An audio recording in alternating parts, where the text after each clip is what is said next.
Welcome to Silicon Scoop, where we dive into the latest tech news impacting the world. Join John Irwin and the Startup Coach as they explore the tech news that matters to you.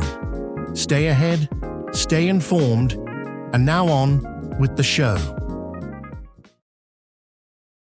How do you balance the potential of AI to drive growth with, what we were just talking about, the concern about its impact on jobs in the workforce? Do you say, there's a natural progression here that we can, as humans, add value where we add value the most and take away some of the other stuff with AI and automation that's more redundant and soul draining?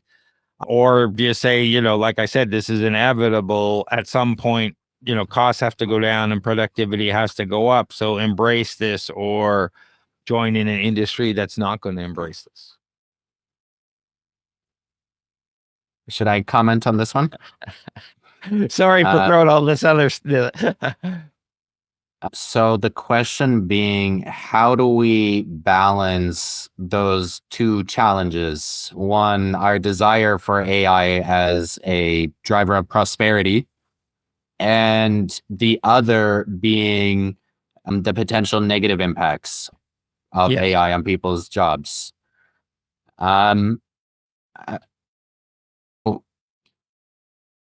If you ask my opinion, I think we need to go full steam ahead. The impact on jobs is overblown and probably going to be negligible over the long term, just like it was with the self-driving cars. These things take a lot longer. They take decades to play out. All right. Most people's careers only last 4 decades, right?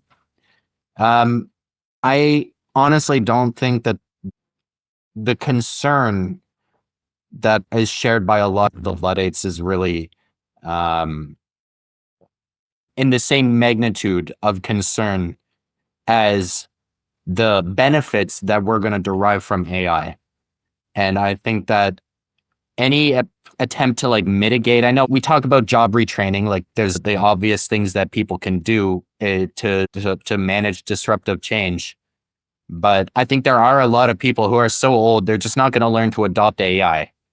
And those people really are going to get left behind. And I think the fact is that the overall benefit to society is much larger if we go full steam ahead than if we attempt to restrain or hold things back just to protect a handful of people who can't adapt. So in my opinion, the balance should be leaning, the pyramid should be leaning strongly in one direction, which is that we need to develop and adopt this technology. And when it comes to those people get left behind, I don't feel bad for them. They're just the necessary casualty of progress. You can't hold back the flood by yourself. Yeah. Definitely not. And did you want to elaborate just slightly, because we just glossed over it at the beginning, on the opportunity for entrepreneurs to join this industry by using your tools? Yeah. So, our basic platform is an AI agent platform, but are focused on the needs rather than targeting engineers, like the vast majority of agent platforms. They're meant to be tools you build on and build a product around or on top of, or maybe you integrate it into your IT infrastructure. We aren't really a platform for the agent itself. We are a platform for your agent business. So we're not really a tech platform. We are a business platform. And so we want to work with entrepreneurs who understand specific verticals, right? You understand insurance, or you understand finance, you understand healthcare. You come to us, we will help you customize you an AI agent that is specific to that vertical. Maybe it does doctor's notes, or it does, or maybe even diagnosis, or maybe it does sales pitches or proposals. We work with you to build that AI agent, and you can go in the market, figure out the right pricing with those customers and everything. And hopefully both of us can grow together as successful business partners in this industry. So I really think that's where our target is to empower and enable not just ourselves, but other entrepreneurs to gain prosperity from the AI revolution. Brahman? So where can our listeners or entrepreneurs or potential clients who think, I'm a subject matter expert and I'd love to take a look at these tools and see how this could work in a business platform for me, where should they go to find out more about Prospera Labs?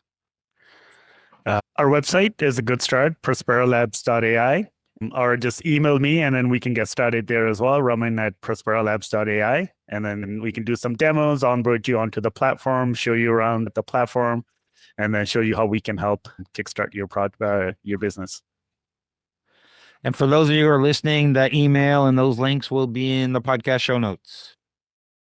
I'd really like to thank you for taking the time to have this great discussion about AI and about Prospera Labs today. I know we got kind of off track on ethics and Skynet and all the other stuff and where AI is going. I really appreciate you going on that journey with me. For sure. We'll come back and cover the rest. Well, you're welcome back anytime. Thanks Awesome. again. Thank you. Bye-bye. This has been Startup Talk, Toronto's startup podcast. For more exclusive content, the episode vault, and to be part of TorontoStarts community, visit TorontoStarts.com. Get your name on the newsletter mailing list and check out our upcoming events. For more episodes, subscribe now. And please recognize the time and work behind the scenes put into connecting you with the biggest visionaries, entrepreneurs, and innovators in Toronto by leaving a 5-star review. Join us for more next episode from Toronto's most active entrepreneur and startup community on Startup Talk.